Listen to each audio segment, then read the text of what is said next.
तो अब ये डर ना और ज्यादा बढ़ गया है। कभी ये चीफ सेक्रेटरी के पीछे पड़ जाते हैं। चीफ सेक्रेटरी अगर अपनी कुर्सी पर रहेगा और वो पता है निष्पक्ष होकर चल रहा है, तो ये इनको खल रहे हैं कि भाई इनका एक्सटेंशन ना हो। अपनी कभी आर्टिकल 16 1962 वाला ले आते हैं कि ये राज्य सरकार के पास है। भाई केंद्र के पास पावर है। सुप्रीम कोर्ट ने भी आज इनको फटकार लगा दी कि भाई ये हमारे ये अपनी पहले लड़ाई खत्म करो। जो केंद्र के साथ एक दूसरे के ऊपर ब्लेम गेम खेल रहे हो ना, इसको बंद करो। और सबसे पहले ये जिसकी जुडिशरी में आता है, ये उसको फैसला देने दो। केंद्र सरकार के पास इसके लिए पूरा राइट है और ये एक्सटेंशन उनको मिलेगा। अब देखिए अच्छा सोच सर, क्या थी। चीफ सेक्रेटरी का जो एक्सटेंशन हुआ है, उसके एक्सटेंशन से केजरीवाल सरकार इतनी परेशान क्यों है? परेशान क्यों नहीं होगी? आप समझिए। अब मैं आपको एक एग्जांपल देता हूँ पश्चिम बंगाल की। पिछले पश्चिम बंगाल में जैसे वो पार्थ चैटर्जी के वहां से 25 करोड़ रुपया कैश मिलता है और जी, सीबीआई के जब वहां पहुंचती है और पूरे जब कार्रवाई देखो, एक इंक्वायरी करना और इंक्वायरी के लिए मतलब सीबीआई की तरफ डायरेक्शन देना ये अलग चीज है। अब जब डायरेक्शन हो गई है, सीबीआई इंक्वायरी की मांग हो गई, उसको मान लिया गया है, तो वहां सीबीआई डॉक्यूमेंट मांगेगी डिपार्टमेंट में कि कहाँ जल बोर्ड से डॉक्यूमेंट मांगेगी। अगर वहां पे इनका आदमी हुआ, वो क्या करेगा? वो आनाकानी के भाई जी कर लो, आप ही करो, ये आपका काम है। जैसे पश्चिम बंगाल में हुआ, पश्चिम बंगाल में सीबीआई को कोर्ट में जाना पड़ा कि भाई ये जो कॉपरेट नहीं कर रहे, वहां के ये डिपार्टमेंट कॉपरेट नहीं करे, हम जो डॉक्यूमेंट मानते हैं, मिनट्स ऑफ मिनट मीटिंग के मानते हैं, ये नहीं देते, तो उसको उनको कोर्ट से ऑर्डर करवाना पड़ता है सरकार के लिए। जब वो जी, सरकार को ऑर्डर करते हैं हाई कोर्ट सुप्रीम कोर्ट कि भाई इनको प्रॉपर डॉक्यूमेंटेशन दी जाए। देखो, अगर नरेश कुमार यहाँ रहते हैं तो प्रॉपर उनको डॉक्यूमेंट भी मिलेगी क्योंकि इन्होंने ही इंक्वायरी की मांग की थी।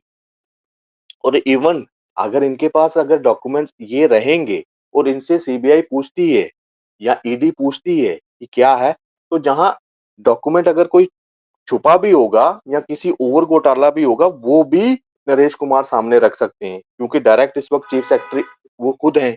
सारे डिपार्टमेंट उनके पास हैं, वो उनको निरीक्षण कर सकते हैं। तो यहाँ चुभन अरविंद केजरीवाल को इसी चीज की है कि नरेश कुमार अगर वहां बना रहेगा तो जो इंक्वायरी है वो भी तेजी से होगी, प्रॉपर जो उनको सबूत है वो भी दिए जाएंगे। अगर अरविंद केजरीवाल वहां अपना आदमी बिठाता है तो वहां इंक्वायरी में देरी होगी, कॉपरेशन नहीं होगा उनको। और सबसे बड़ी बात है कि जो इनका एजेंडा है ना भ्रष्टाचार को छुपाने का, वो उनके मुताबिक हो सकता है। इसीलिए वो नरेश कुमार को यहाँ से भगाना चाहते हैं। जी। जो सर आरोप है वो इन्होंने अभी लगाया था, जो आतिशी हैं उन्होंने एक रिपोर्ट दी थी 600 पन्नों की, जिसमें कि जो चीफ सेक्रेटरी हैं उन पर आरोप लगाया था। तो क्या इन लोगों को जो है, मतलब ये तो पहले से ही पता था कि उनका जो कार्यकाल है वो खत्म होने वाला है।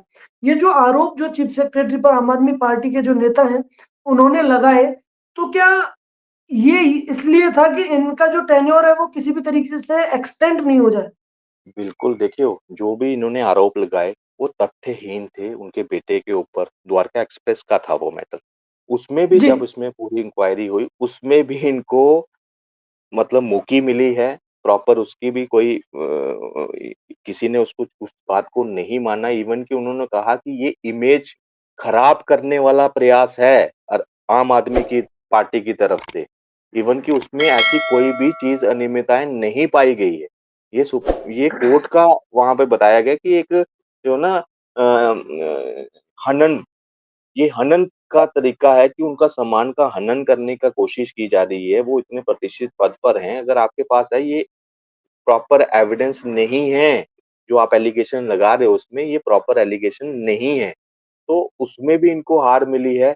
आज सुप्रीम कोर्ट ने उनको एक्सटेंशन दे दिया है और उनको ये भी बता दिया कि केंद्र के पास ये जो भी जिस नियम के तहत हो रहा है उनके पास राइट है।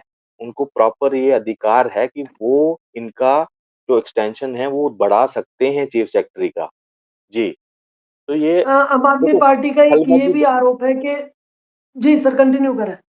ये खलबली मची हुई है इस वक्त कि कैसे हर एक मतलब कदम पर हम जो है पिछड़ते जा रहे हैं, हर एक तरफ हमें मुक्की मिल रही है, हमारा हर एक प्रयास अभिषेक मनु सिंघवी जैसा जब वकील वहां पे बहस कर रहा है और उनके मतलब तथ्य नहीं है, उनके पास प्रॉपर सबूत नहीं है, इसी वजह से इनको हार का सामना करना पड़ रहा है। अगर इनके पास वैलिड डॉक्यूमेंट्स होते, वैलिड इनके पास फैक्ट्स होते, वैलिड कानून होते, तो इनकी सुनवाई ज़रूर होती। मगर ये क्या करते हैं सिर्फ़ और सिर्फ़ भ्रम भ्रम की राजनीति करते हैं, विक्टिम कार्ड खेलने की राजनीति कभी मोदी जी को ब्लेम करेंगे कि मोदी जी हमसे डरे हुए हैं, फलाना के अपनी टाँगें काँप रही है। सुनिए, जब ये भाषण दे रहे होते हैं ना, कभी शक्ल देखना, पीछे जैसे अभी ईडी का एक और सम्मन आएगा ना इनको, उसके बाद जब हुँ, प्रेस कॉन्फ्रेंस देखना इनकी टाँगें काँप रही होती है और कहते हैं मोदी जी डर गए, मोदी जी तो डरे जी हैं जी, डरे हैं जी, मोदी जी हमसे डरते हैं जी। असल में आज अरविंद केजरीवाल सबसे डरा हुआ आम आदमी पार्टी में सबसे डरा हुआ कोई है तो वो अरविंद केजरीवाल है क्योंकि डायरेक्ट तार अब जो है ना, की पिन तक पहुँच चुके हैं। इससे पहले किंग पिन तो यही हैं, इसके साथ-साथ और कौन लपेटे में आ रहा है, वो भी उनके भी टाँगें काँप रही हैं। वो दिन गिन रहे हैं, घड़ियाँ गिन रहे हैं कि कब हमें सम्मन आने वाला है, कब हमारे द्वार पर भी ईडी वाले, सीबीआई वाले कब आएँगे? मतलब वो दिन-दिन ऐसे काट रहे थे ना पल-पल, बस वो घड़ी चल रही है। इसीलिए इस तरह के जो है ना प्रयास किए जा रहे हैं, कभी चीफ सेक्रेटरी, कभी बजट।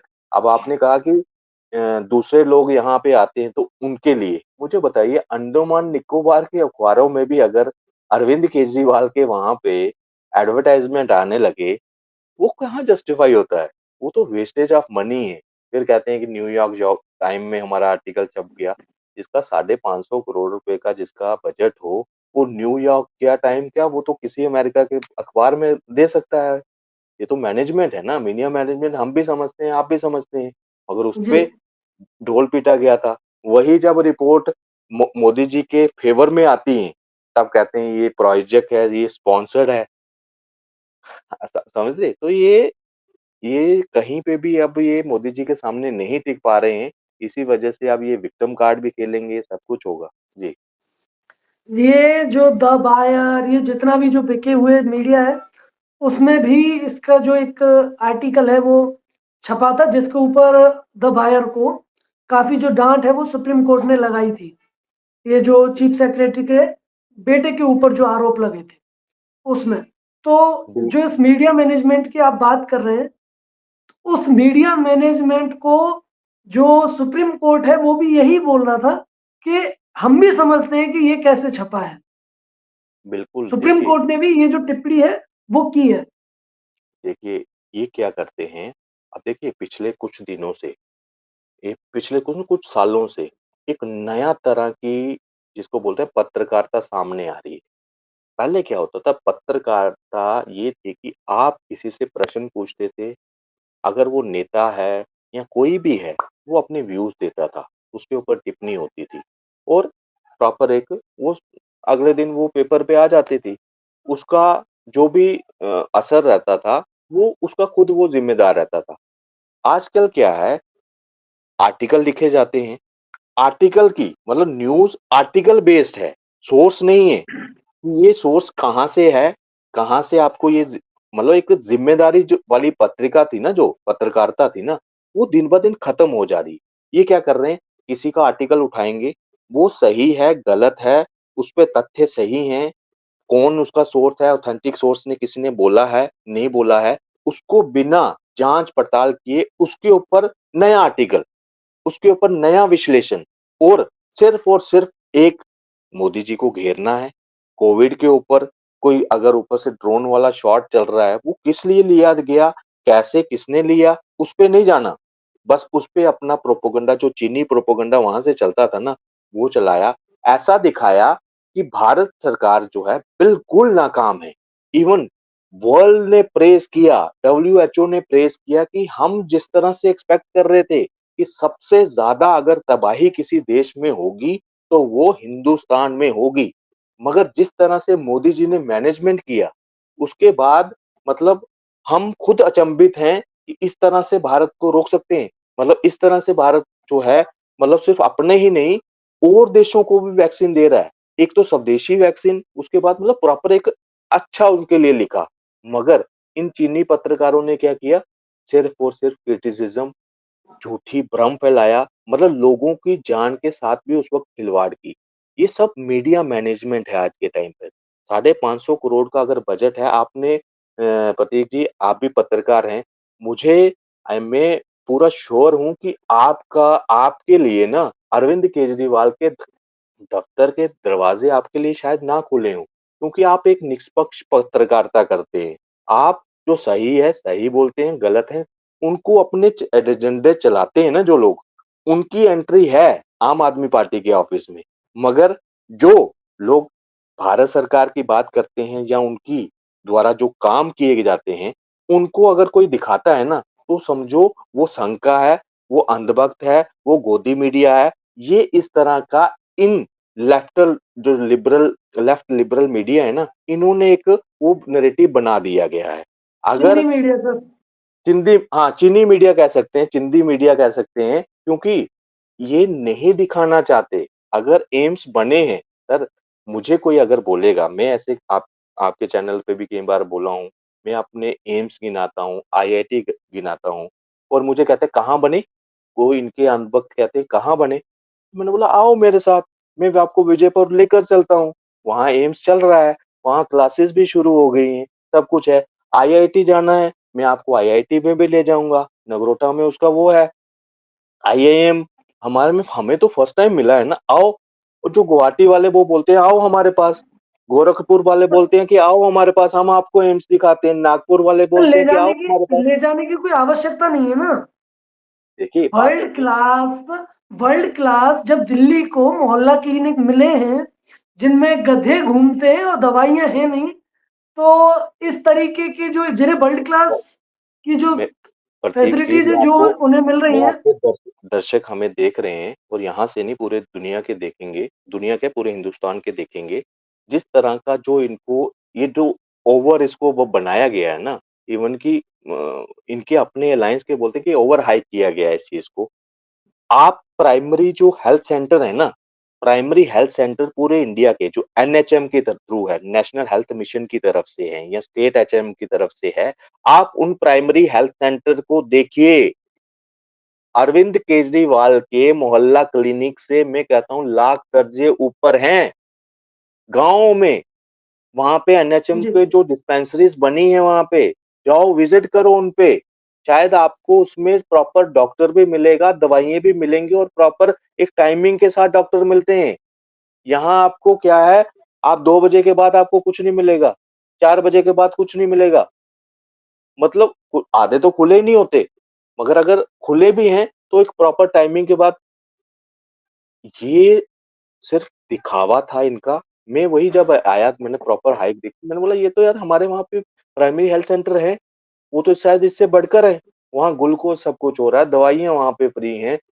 बच्चों के लिए, बड़ों के लिए, बुजुर्गों के लिए जो प्राइमरी प्राइमरी जितना भी आपको दिखाना है, कोई पेशेंट को ज़रूरत पड़ती है तो इसमें प्राइमरी में ही वो कवर कर लेते हैं। यहाँ कुछ सर स्पेशल खराब जो है चीज़ को अच्छा दिखाने के लिए ये साढ़े देखो 500 करोड़ का बजट है ना। बिल्कुल, यही मैनेजमेंट रही और इसकी वजह से ही दिल्ली की जनता को, ना सिर्फ दिल्ली की जनता इवन कि ये पूरे हिंदुस्तान की जनता को बेवकूफ़ बनाते रहे। इनको पंजाब वालों से आज पूछ लो, आज वहाँ पूछो कि क्या है आम आदमी की स्थिति? बोलते हैं हमने गलती कर दी। वो सर पीट रहे हैं अपना। इस तरह के हालात बनाकर रख दिए है।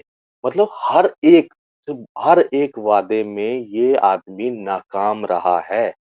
मैं सफाई कर्मचारियों के बीच में था आज। आज वो इन्होंने कुछ साढ़े 600 6000 समथिंग कुछ साढ़े 600 या कुछ साढ़े 600 नए सफाई कर्मियों के लिए है। मगर मैं आपको ये बताऊँ ये लोग वाल्मीकि समाज को मैं वहाँ पे वादा कर गए थे मंदिर में कि हम जो हैं यहाँ पे ठेकेदारी सिस्टम खत्म कर देंगे, हम ये कर देंगे। आज ठेकेदारी सबसे ज़्यादा अगर कोई जूझ रहा है, वो वाल्मीकि समाज उनको भी वादा कर गए थे। कि नई जो है हम इस व्यवस्था को हम पुरानी वाली व्यवस्था लाएँगे, उसमें ठेकेदारी सिस्टम नहीं होगा। परमानेंट एम्प्लॉइज होंगे, क्योंकि सफाई तो रोज का काम है ना, वो वन डे तो जी है नहीं कि कॉन्ट्रैक्ट में उसमें बाउंड किया जाए। तो उसमें भी ये मतलब असफल साबित हुए हर एक मुद्दे पर। अब समय जो है वो आ गया है, 2025 कौन सी दूर है, ये दूध का दूध यहाँ की दिल्ली की जनता ही इनको दिखा देगी इनकी औकात क्या है। जी। सर, मेरा एक आखिरी सवाल है। सवाल यही है कि देखिए, जो दिल्ली के मुख्यमंत्री हैं, श्री श्री 1008 श्री अरविंद केजरीवाल जी, अपने आप को बहुत पढ़ा लिखा कहते हैं कि सर मेरे जैसा पढ़ा लिखा नेता भारत को नहीं मिला है। बहुत पढ़े लिखे, आईआईटी वाईआईटी पता नहीं फिर क्या क्या गिनाने लगते हैं। तो मैं ये जानना चाहता हूं कि देखिए, जो ये जो सेम सिस्टम है जो दिल्ली में है, राजनीति, जो राजनेता होते हैं और जो प्रशासन में जो लोग रहते हैं एडमिनिस्ट्रेशन में, दोनों अपना जो तालमेल है वो बनाकर चलते हैं। आप बिल्कुल। उत्तर प्रदेश देख लीजिए, मैं ये नहीं कह रहा हूं कि योगी आदित्यनाथ के टाइम में, अखिलेश यादव के टाइम में भी देख लीजिए, आप जम्मू कश्मीर देख लीजिए, आप बिहार देख लीजिए, महाराष्ट्र देख लीजिए, अरुणाचल प्रदेश देख लीजिए, तमिलनाडु देख लीजिए, मतलब कोई भी स्टेट देख लीजिए, सभी में जो राजनीति और प्रशासन दोनों आपस में तालमेल बनाकर चलते हैं। वहीं बिल्कुल। पर ये जो सबसे ज्यादा जो पढ़े लिखे नेता हैं, उनके दिल्ली में पिछले 9 सालों में ये क्यों नहीं हो पाया? कोई भी काम होता है उस पर जो आरोप है ये लगा दिया जाए कि साहब मैं ये काम करना चाहता हूँ, मुझे ये अधिकारी नहीं करने दे रहा है, मुझे केंद्र सरकार नहीं करने दे रही है, मुझे एलजी नहीं करने दे रहा है। तो ये जो प्रशासन और राजनेता का जो तालमेल है वो दिल्ली में क्यों नहीं बैठ पा रहा है? देखिए, इसमें सबसे बड़ा कारण क्या है, अ, ये जो प्रशासन को ये अपने अकॉर्डिंगली, अपने अनुकूल, कि मुझे अब मैं इस कुर्सी पे और आ गया हूँ, मुझे पैसे कैसे बनाने हैं, मुझे मतलब वो जो पहले सिस्टम था ना, ठीक है, आप सिस्टम बदलने की बात कर रहे थे, मगर आपने सिस्टम बदलते-बदलते अपनी भूख इतनी बढ़ा दी वहाँ पे कि आपकी कोई अगर बात नहीं मानता है वहाँ पे, कोई भ्रष्टाचार की अगर आप वो आपकी हाँ में हाँ नहीं मिलाता है, तो वो आपका दुश्मन हो जाता है। फिर आप मीडिया पे चिल्लाने लगेंगे कि भाई ये चीज़ नहीं है। सबसे पहले अरविंद केजरीवाल को ये समझना चाहिए कि दिल्ली केंद्र शासित राज्य है, ये दूसरे राज्यों की तरह नहीं है। इसको समझने में ही दिल्ली अरविंद केजरीवाल को 5 से 6 साल लग गए। अभी भी लड़ाई वही चल रही है। ये दिल्ली की इनको पता है मेरा दायरा क्या होना चाहिए, एक मेयर का क्या दायरा है, एक सीएम का क्या दायरा है, एक एमपी का दायरा क्या है, वो इनको नहीं पता। ये अपने आप को पढ़े लिखे सीएम कहते हैं, मगर मैं कह रहा हूँ सबसे बड़ा नालायक आदमी अगर कोई है तो वो अरविंद केजरीवाल है। इन्होंने सिस्टम को समझने की कोशिश ही नहीं की। कि मेरे पास देखो ये दूसरों की पावरों की बात करते रहे कि दूसरे वाले ये कर रहे हैं, दूसरे वाले ये कर रहे हैं। इन्होंने कभी अपनी पावर को समझा ही नहीं। सबसे बड़ी बात, इन्होंने आते ही केंद्र पे इनका लड़ाई थी कांग्रेस के साथ। केंद्र के साथ इनको तालमेल बनाना चाहिए था। इवन कि उस वक़्त किरण बेदी, कई ऐसे बड़े चेहरे थे जो भाजपा के थे, फिर भी इनके साथ बैठे थे। अगर सरकार बना भी ली इन्होंने इन्होंने सोचिए अगर सरकार बना भी ली दूसरी बारी, तो इनको एक समन्वय, अगर कोई अच्छा राजनीतिक होता, अच्छा समझदार, पढ़ा-लिखा जैसे अपने आप को बोलने वाला, तो वो केंद्र के साथ नवीन पटनायक उड़ीसा में हैं। समझना एक चीज़, वो हम्म। हर एक लाभ सेंटर से ले रहे हैं। रोड वहाँ बन रहे हैं, हॉस्पिटल वहाँ बन रहे हैं और कोई कशमकश भी नहीं है। राजनीतिक विरोध है। भाजपा अपने वहाँ पार्टी कैडर का वोट जो है वो अपना बढ़ा रही है, उसका विस्तार कर रही है, मगर एक समन्वय उनके साथ इस तरह से बना है नवीन पटनायक के साथ कि कोई भी वो उनके साथ मतलब अच्छा रख रहे हो और जनता के लिए सबसे बड़ा कि जनता वहाँ की जो है उनको डायरेक्ट बेनिफिट मिल रहा है। मगर इन्होंने क्या किया, दुश्मनी पाली हुई है और सिर्फ क्या, वो जो विदेशी शक्तियाँ जो जिसको मोदी डाइजेस्ट नहीं हो पा रहे, मोदी की नीतियाँ डाइजेस्ट नहीं पा रही, उनकी मतलब उनका प्रोपेगेंडा ये चला रहे हैं हिंदुस्तान में। और ये कभी अडानी को टारगेट करते हैं, कभी किसी को टारगेट करते हैं और जोड़ते हैं किसके साथ, नरेंद्र मोदी के साथ। आज जो भ्रष्टाचारी थे इनके लिए लिस्ट थी, आज उनकी गोद पे ये खुद बैठ रहे हैं। मतलब जो भ्रष्टाचारी ऐसे लिस्ट गिनाते थे, लालू प्रसाद यादव भ्रष्टाचारी, कपिल सिब्बल भ्रष्टाचारी, मुलायम सिंह यादव भ्रष्टाचारी, अखिलेश यादव भ्रष्टाचारी, इस तरह से नाम लेते थे ना ये, 92 लेते नाम थे। थे सर। हाँ, शीला दीक्षित भ्रष्टाचारी।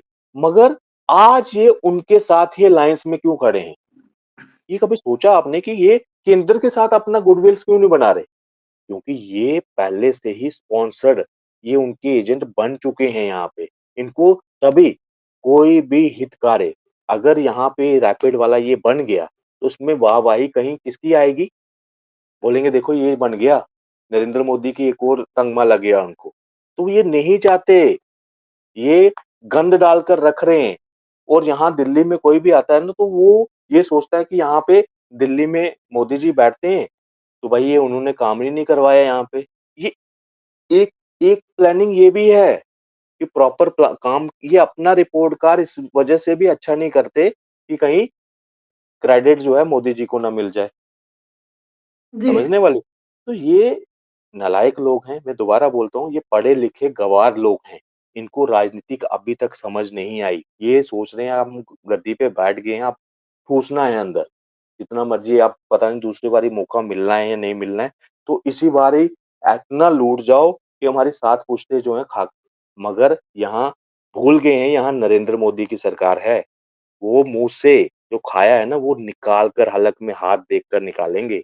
यहाँ मनमोहन सिंह नहीं है या इससे पूर्व कोई वो वाले प्रधानमंत्री नहीं है कि आप खा भी लोगे और आप बच भी जाओगे। तो जो आपने खाया है वो निकलेगा और जो भ्रष्टाचारी होगा वो जेल में ज़रूर जाएगा। जी, जी। सर, आपने काफ़ी लंबी जो बातचीत है वो की हमारे साथ, और तमाम जो टॉपिक्स हैं उनके बारे में आपने हमें और हमारे दर्शकों की जो नॉलेज है वो बढ़ाई।